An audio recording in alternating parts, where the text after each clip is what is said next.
Getting in a quick book reading stream.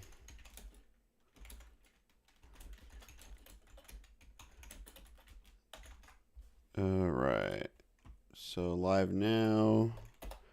Alright guys, this is going to be part 3 of a book reading. Getting in a quick book reading stream of 50 Key Video Game. So how we doing today, guys? Alright, we'll get my boop boop boop. Cat cam, cat cam. Cookie and Marge.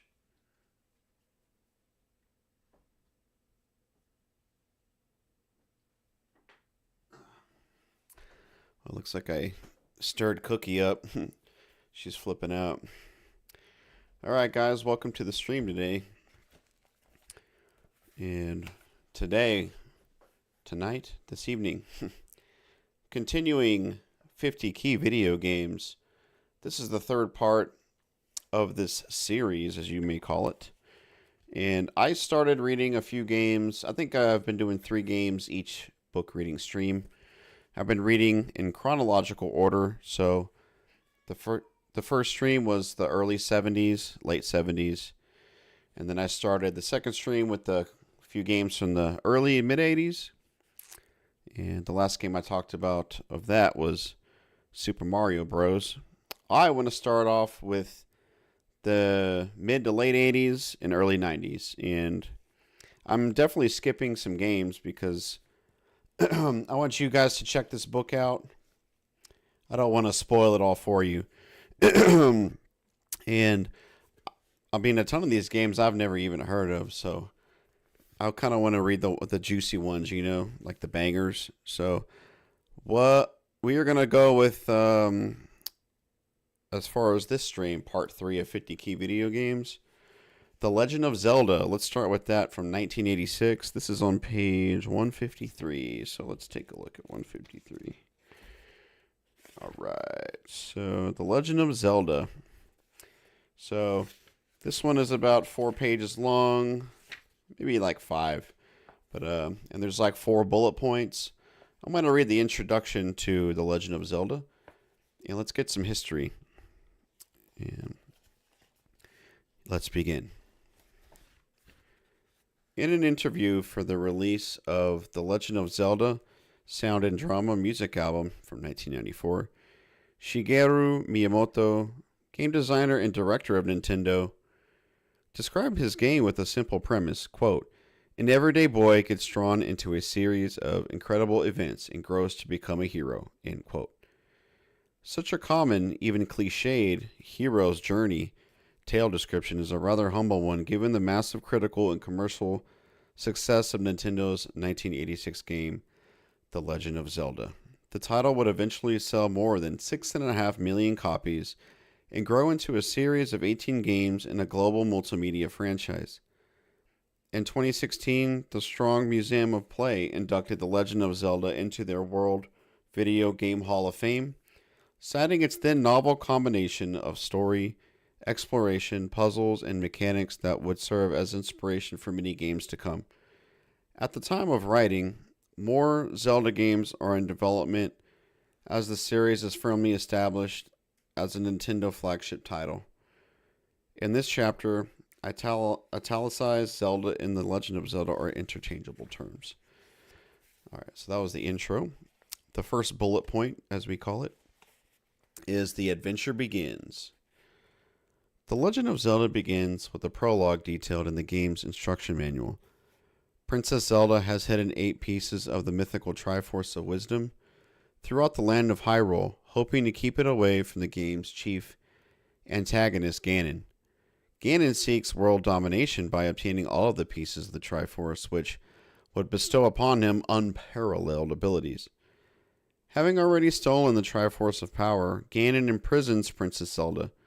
Her nursemaid, Impa, is sent to find someone courageous enough to destroy Ganon. Impa finds that person in a boy named Link, and the story begins. The player, as Link, must explore the land of Hyrule to acquire the pieces of the Triforce of Wisdom in order to find and defeat Ganon. Through a landscape of mountains, caves, deserts, and other mostly natural topography, players battle enemies, meet friendly characters, discover treasure, and solve puzzles. Their major available actions thus include moving about the two-dimensional map in a top-down perspective, occasionally moving objects, and attacking enemies with various acquired weapons. The three central characters, Link, Zelda, and Ganon, persist throughout the franchise, their roles changing very little from their original incarnations in the 1986 title. Even Impa is a frequently recurring side character who always comes to Zelda's aid. In interviews, Miyamoto and his team credit varied sources as loose inspiration for these characters. Link's youthful elfin androgyny in homage to Peter Pan, Zelda from Zelda Fitzgerald, F. Scott Fitzgerald's wife, and Ganon's pig-like appearance to Cho Hakai, a literally pig-headed character from a 16th century Chinese novel, Ci Yu Ji. Other aspects of the game would also continue throughout the series. For instance, the Triforce has become part of the essential iconography of the game. Along with characters and objects, the origins of many narrative features, gameplay elements, art, and music in later games can be traced back to The Legend of Zelda. On the whole, Miyamoto cites adventure-based films that were popular at the time, specifically the Indiana Jones franchise, as the inspiration for developing The Legend of Zelda. Something about the treasure-hunting epic adventure was yet to be captured on game consoles, where the player could become the adventurer. But Zelda was not the first action-adventure video game to hit global markets. Predecessors include Atari's Adventure from 1979, Superman from 1979 as well, and yes, even a video game version of Raiders of the Lost Ark from 1982. At their core, these games were similar to The Legend of Zelda. Control a character to explore a world and defeat evil.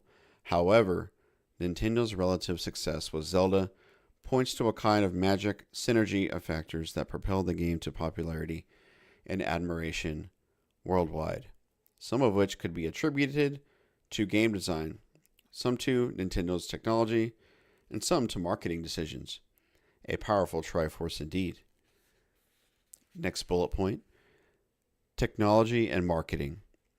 Nintendo shipped The Legend of Zelda as a flagship title for their Family Computer Disk System, a peripheral upgrade for the original Family Computer, more commonly known as the Famicom and later redesigned as the Nintendo Entertainment System, or NES in Western markets. The Famicom was already a popularly selling system in Japan, but the introduction of the disk system, which utilized relatively inexpensive floppy disks compared to cartridges, created more buzz around the console.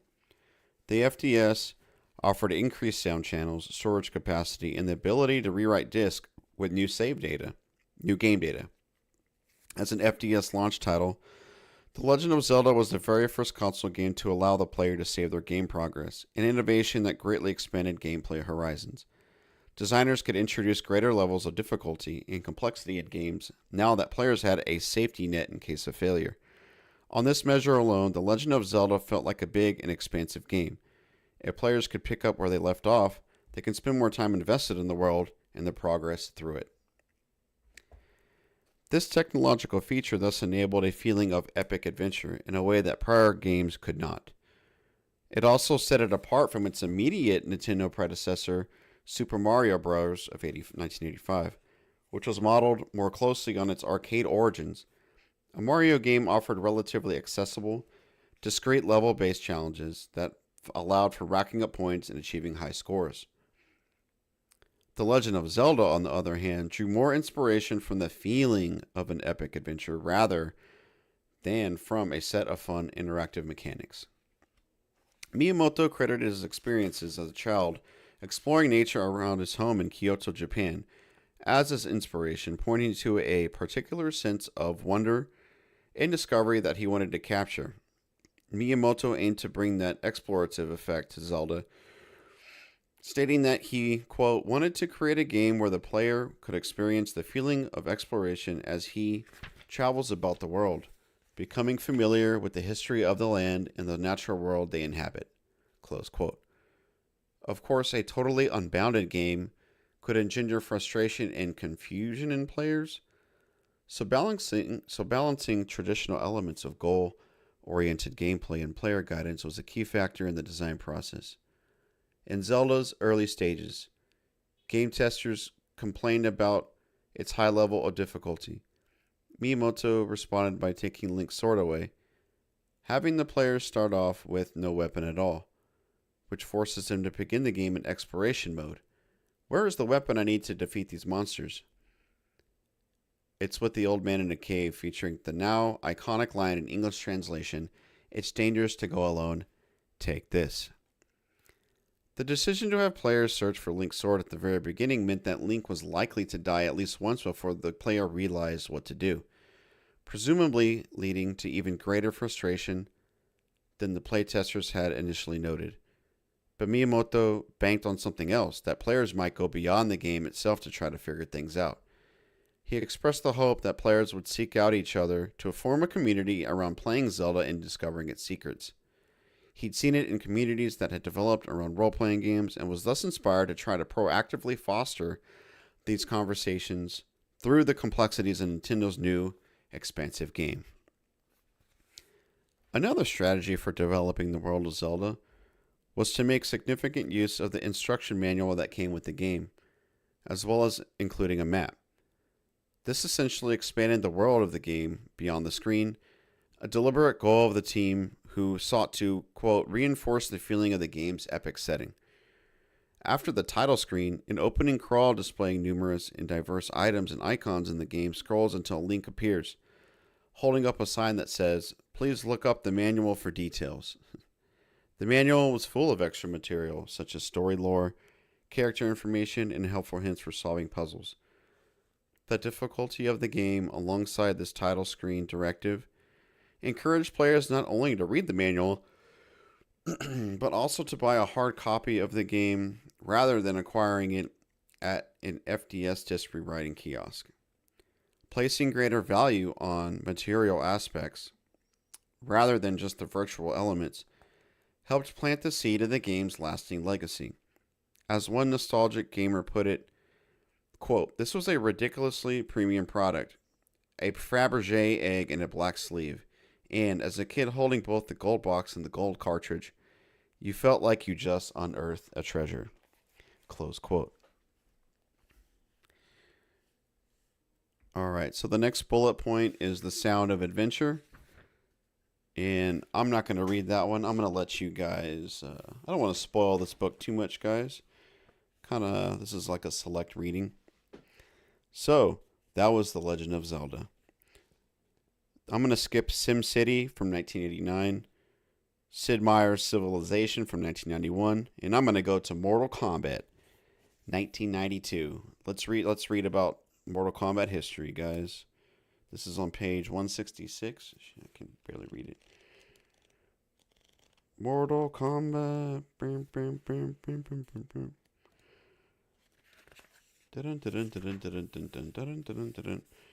All right, here we go. Page 166. Mortal Kombat from 1992. Introduction. Upon its premiere in October 1992, Midway's Mortal Kombat became a strong competitor in the coin-op market for fighting games, an American upstart, rivaling its primary source of generic inspiration, Capcom's Street Fighter II: The World Warrior. Given East Asia's popular, albeit reductive, association with martial artistry, the highest quality fighting games have often been credited to Japanese studios like Capcom, although Street Fighter II's largely bloodless combat opened the door for North American rivals like Midway to use explicit gore as an eye-catching gimmick. The respective battle between these games, along with the many imitators they spawned, helped transform fighting games from a relatively minor phenomenon into one of the most popular genres in 1990s gaming, bringing fresh blood to North American arcades and an emerging generation of 16-bit home consoles. Building on earlier genre conventions, e.g. in a round health meters, multi-round matches, two-player competitive play, Street Fighter II had added new dimensions of gameplay strategy, a full roster of playable characters, each with their own visual design, special moves, simple combos, and distinct sets of strengths and weaknesses, and thereby created a template that most other fighting games would follow. The distinctive features that Mortal Kombat innovated, however, proved as controversial as they were profitable, especially once parents and media watchdog groups became increasingly alarmed about video game violence entering the domestic sphere. Next bullet point, the origins of Mortal Kombat. Let's read that. By 1988, three Chicago-based amusement firms, Midway, Bally, and Williams Industries, had merged into a single corporation, with Midway as the brand name of their successful arcade division. Programmer Ed Boon and artist John Tobias originally pitched Mortal Kombat as a fighting game that would digitize martial arts star Jean-Claude Van Damme via pixelation, a stop-motion technique in which photographic stills of live actors are edited together to create the illusion of movement. As a licensed tie-in with the film Universal Soldier from 1992. Although the Universal Soldier deal ultimately fell through, Boon and Tobias, plus background artist John Vogel and composer sound designer Dan Forden, decided to carry on without Van Damme's involvement, instead filming local martial artists for rendering as photorealistic character sprites who would battle within hand-drawn background arenas. Boasting greater realism than hand-drawn sprites, Midway had already used pixelated actors for the characters in its platform shooter game Narc from 1988. It would successfully combine this more cinematic aesthetic with cross-promotional development deals for the rail shooter Terminator 2, Judgment Day, and the basketball game NBA Jam, especially after Mortal Kombat's success helped prove pixelation's overall viability as a marker of product differentiation. Indeed, unlike Street Fighter II's colorful, anime-inspired sprites, which make Capcom's game a cartoonish tournament of fights between various national cultural stereotypes from around the world, Mortal Kombat's photorealism proved one of its most immediately striking features, especially when combined with the gouts of animated blood that spill from the combatants during each match. Without a direct movie tie-in for Mortal Kombat's original story, Tobias drew narrative inspiration from films about mysterious and deadly martial arts tournaments, such as Bruce Lee's Enter the Dragon and the Van Damme vehicle Bloodsport, plus elements of supernatural magic drawn from more fantastical films like Zoo, Warriors from the Magic Mountain, Hong Kong cinema baby, and Big Trouble in Little China. Whereas early fighting games often depicted martial arts as simply a form of competitive sport, loose narrative justification about good heroes versus evil bosses had become a generic convention by the late 1980s. Former comic book artist Tobias uses some cinematic inspirations to flesh out Mortal Kombat with far more backstory than seen in any previous fighting game. Told via the game's Attract mode and a mail-order comic book, Mortal Kombat is a shadowy martial arts tournament that was once held by the legendary Shaolin Temple, but which has since been commandeered by an evil sorcerer Shang Tsung, with the help of a monstrous four-armed demigod named Goro.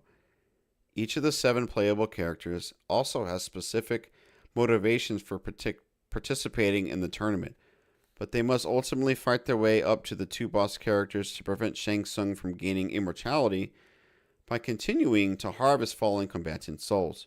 While some of these characters, such as Liu Kang and Johnny Cage as Bruce Lee and Jean-Claude Van Damme analogs, originated as allusions to Tobias's filmic influences, their individual narratives will become increasingly complex as sequel games developed a dense cosmology of alternate dimensions, rival deities, overlapping timelines, and plenty of other lore.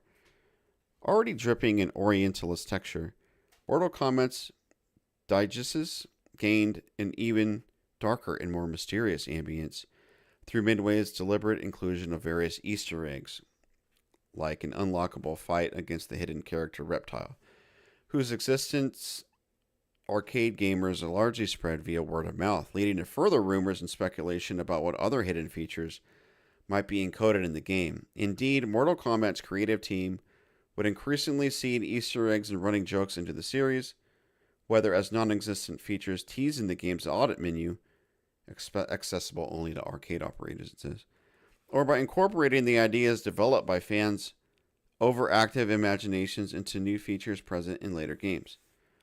Mortal Kombat's most notorious hidden feature, however, was the ability for a match's winning player to perform a fatality upon their defeated opponent as a bloody coup de grace. Among the most emblematic fatalities were Sub-Zero's extraction of his opponent's head and spinal column, and Kano's extraction of his opponent's still beating heart, both of which were highlighted during the high-profile concern over video game violence that would erupt in fall 1993. Although Midway did not publicize how to perform these so-called finishing moves, their existence circulated as an open secret, becoming a major part of the game's draw. While successfully executing fatality moves is not a prerequisite for winning Mortal Kombat, the novelty value of the game's gore meant that winning players were socially expected to thrill arcade spectators with such grand guignol spectacles of death. Spectacles of death. I don't know what that word means. In effect, then, a player can technically win a match but still feel a sense of failure, and thus a strong desire to redeem themselves by playing again, by not performing fatalities when prompted by the prominent message, finish him or her. The next bullet point is video game violence and the birth of the ESRB. I'm going to skip that one. I don't want to read that one. All right, well, that was the only bullet point. But that's it for Mortal Kombat, guys. Let's read one more game from 50 Key Video Games. This is the third game I want to talk about. So, the next game is actually Doom from 1993. This is next on the list. Let's talk about Doom. History of Doom, guys. Page 69. Nice. All right, let's talk about Doom. Doom history, guys. In 1992, ID Software completed and published Wolfenstein 3D, a groundbreaking first-person shooter, FPS, game that is today often referred to as the grandfather of its genre. The American company's next major project would be Doom, an even more ambitious FPS. The success of Wolfenstein 3D meant that Doom had a lot to live up to, but the developers, 5 young men, were unfazed by expectations. In January of 1993, they issued a press release heralding the release of the game later that year. With characteristic bravado, they claimed that Doom would represent a technical revolution in PC gaming that would make Wolfenstein 3D look primitive by comparison. Doom, moreover, would be, quote, the first game to really exploit the power of LANs and modems to their full potential. Finally, the developers promised to make Doom an open game and allowing players to, quote, easily write and share, end quote, their own modifications to the software. Impressively, they delivered on all these counts. Very cool. All right, first bullet point. Presentation and gameplay. To the modern eye, Doom looks like a generic first-person shooter. But it only seems generic because of its deep and enduring influences on the genre. The player navigates the game world from a first-person perspective, with the currently equipped weapon projecting into that world as though the player were actually holding it. The player is represented by an animated portrait of a tough-looking man, the nameless Doom Marine. This portrait appears in the center of the status bar at the bottom of the screen, which informs the player of their current health and weapon loadout. Doom's backstory, which takes inspiration from 1980s action horror films like Aliens and Evil Dead 2, is tongue-in-cheek and not very important. The player is a space marine stationed on Mars as security for the Union Aerospace Corporation, UAC. The military uses the UAC's facilities to experiment with interdimensional space travel. This dangerous experimentation eventually results in the opening of a portal to hell, which evil demons use to attack humanity. At the start of the game, the player character finds himself at an overrun military compound and must fight his way out. There was a little more detail in the game's manual, but all the player needs to know is that they are supposed to clear the levels by killing the demons, which range from possessed humans through humanoid imps to hulking cybernetic monstrosities. The manual's description of a common enemy, the generic demon, should help convey the somehow both terrifying and silly nature of these enemies. Quote, sorta like a shaved gorilla, except with horns, a big head, lots of teeth, and harder to kill. Don't get too close or they'll rip your fraggin' head off, end quote. The ultimate boss of the game is the Spider Mastermind, an arachnoid terror consisting of an enormous brain with the face, resting on a four-legged metallic exoskeleton with an incorporated chain gun on the front. A typical level in Doom features scores of demons, but the player has access to enough firepower to even the odds. Chainsaw, pistol, shotgun, chain gun, rocket launcher, plasma rifle, and the BFG, the big fucking gun. Sorry, this is for kids only stream. Whoops. The BFG 9000, an especially powerful plasma rifle. These weapons are scattered around the sprawling levels, which abstract designs blend gothic science fiction with organic surrealism in the spirit of H.R. Geiger. Of course, the shooting-based gameplay is Doom's main attraction. It is unrelentingly fast and pulse-poundingly frantic. The player character can move at superhuman speed while shooting continuously. While weapons can run out of ammunition, they never need reloading and can be switched in the blink of an eye. The enemies, though deadly, are slower than the player and have at most a couple of different types of attack at their disposal. Some of these attacks are projectiles that can be avoided. For example, the imp hurls fireballs in a straight line toward the player, which the player should dodge by moving sideways, strafing out of the way. Other monsters rush down the player to connect a biting attack. They can be dealt with by running backward while shooting. The real havoc begins when multiple monsters of different kinds attack the player simultaneously. Whenever that happens, the player should focus on blasting the most dangerous foes while dashing around to avoid incoming attacks. Skilled players can make this deadly dance look almost graceful. Aside from engaging in combat, the player will spend time navigating the levels, many of which frustrate progress with hidden key cards. Alright, let's do the next bullet point, which is called Impact. To get a sense of Doom's impact, consider that for years after its release, the term Doom clone was used to designate any entry into the FPS genre. Much of this influence was doubtless due to Doom's distribution model, which offered the first of the original game's 3 chapters as free shareware. While the full version of Doom sold over 1 million copies, the shareware version achieved a much larger install base, likely over 10 million. What exactly did Doom bring to subsequent generations of FPS games? Certainly a conviction that satisfying gunplay and violent spectacle were enough to carry a game, and perhaps even a genre. Story would eventually come into focus with games like Half-Life from 1998, which had a slower pace and more deliberate shooting than Doom. Today, these two games are often considered the respective forebearers of two distinct styles of FPS gameplay. Doom's focus on speed and dynamic gunplay defines movement-based shooters like Titanfall 2 and Unreal Tournament, as well as the 2016 reboot of Doom, whereas Half-Life inspired slower shooters like Call of Duty Black Ops. In addition, Doom provided the FPS genre with much of its semantic repository: cheesy movie tropes, generic alien enemies, tough guy protagonists, and weapon archetypes, such as the iconic rocket launcher. And being arguably the most recognizable and controversial first-person shooter ever made, Doom also deeply influenced modern gaming culture. I will touch on 3 areas: multiplayer, the PC gaming modding scene, and the cultural discourse surrounding violent video games. I will never forget the day in the summer of 1996 when I entered my first local Doom multiplayer tournament, or rather the day I entered the hall in which the tournament took place. I had never seen anything like it. Dozens of bulky beige desktop PCs were lined up on long wooden desks. About 30 participants, most of them teenage males, were playing, chatting, laughing, and generally having a good time.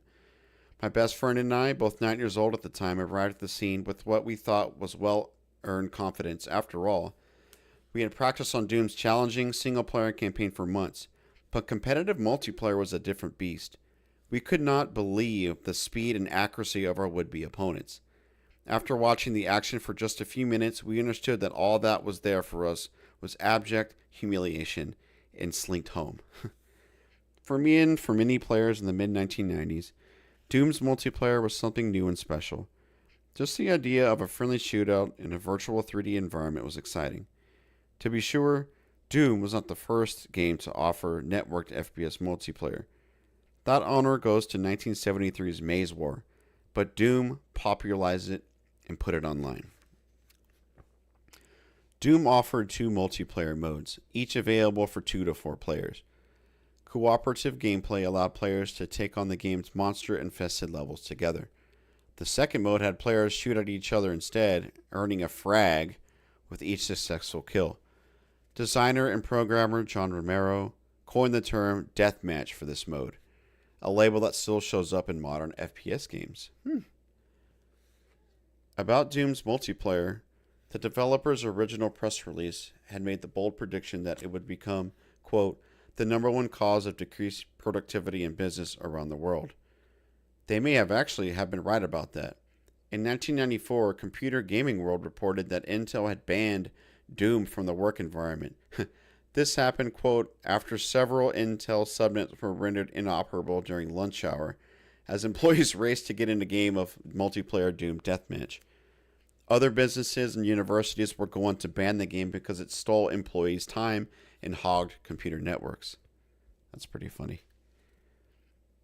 Also buttressed by the developing online infrastructure was Doom's influence on the PC modding scene. As promised by the developers, the game made its data, notably level design, sprites, and sound effects, accessible and modifiable to players in so-called WAD files, short for Where's All the Data. Players could then mix and match these elements as they pleased, creating new levels or even completely new games based on Doom's software engine. The internet allowed for the widespread sharing of these creations, which were also distributed commercially on CD collections. Very cool. The last bullet point is violence, and I'm going to skip that one for now. Well, there you go, guys. This is part 3 of 50 key video games. Part 1, I read 3. Part 2, I read 3. And today I read 3. And that was from the 80s and 90s. So, sneak peek. Let's see. Wing Commander 3, Heart of the Tiger from 1994. Diablo from 96. The Elder Scrolls 2, Daggerfall from 96. Resident Evil from 96. Super Mario 64 from 96. Final Fantasy 7 from 1997. Hell, I might go with Resident Evil, Super Mario 64, and Final Fantasy 7. I'm going to skip those others, right? Because I'm not a hater. I just don't know what those games are about, and I'm not interested. All right. Well, be on the lookout for part 4, guys. Here's some video game history for y'all. So, if you guys like, check it out. And this is from Routledge, Taylor and Francis Group. That's kind of like the publisher, I believe. So, all right. Well, thank you guys for watching today's book reading. And I'll cut this up and upload it to YouTube. But thank you for watching, and I'm going to go prepare some dinner. Let's take a look at the cats. She went, I touched her. Marge went, oh. Their backs are turned, so sorry, I don't want to bother them too much. All right. Well, you guys enjoy the rest of your day, and if I don't see you, happy holidays as well. Hopefully you have time to spend with your loved ones. But I'm going to get in more streams before Christmas, so